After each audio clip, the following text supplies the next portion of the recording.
MAGA and Republicans are panicking over Tuesday night's election disaster, and they should be. They absolutely should be. I have here's a tweet from Charlie Kirk, involved with this organization, Turning Point USA. They try to recruit young conservative people on campuses, where he tweeted, quote, "The postmortem will happen. Abortion, RNC, RGA, establishment versus base, etc. One thing is immediately clear. We're getting crushed on fundraising." They're actually getting crushed on way more than just fundraising. There's an interesting Newsweek article which talks about a number of MAGA and Republican figures reacting to the Tuesday night defeats and saying, hey, something is really wrong here. Something is really a problem here. They cite Charlie Kirk. They also talk about others. Joshua Perry from Right Side Broadcasting. Blaming Trump for lost elections is what a primary opponent would do. Why aren't the same people blaming Youngkin for the Virginia Republicans losing the House and not winning the Senate? Fact, GOP isn't backing its candidates with the cash to outcompete Democrats. Same goes for abortion. So here's the deal. What should they do? In a normal world, we would look at what's going on and we'd say, wow, this party is failing. This party is losing 2018, 2020, 2022, 2023. What should they do?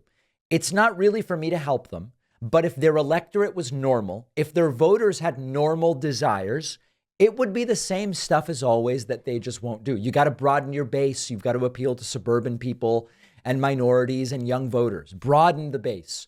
Focus on policy rather than these contrived social issues. Embrace and deal with issues that voters actually care about. Improve your ground game. Candidate quality has to improve. They've been putting up ridiculous people. Address the internal civil war.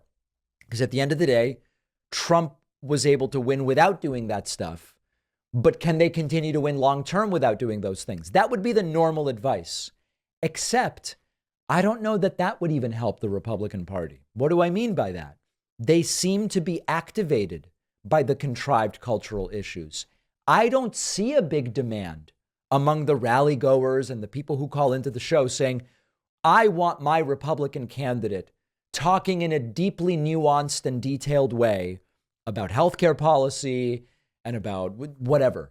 Normally, we would say you got to engage with real policy instead of contrived cultural issues, but they've lost on policy. So maybe they are doing the best they can do and they're simply doomed to fail. So that's where I'll leave the question with you. Given that the normal things political parties do to win don't seem to actually be useful because the Republican electorate has become so ridiculously cartoonish, what can Republicans do to actually start winning again at the national level? Not that I'm trying to help them, but is there anything they can do? Let me know in a comment. Write into info@davidpakman.com. Let me know what you think.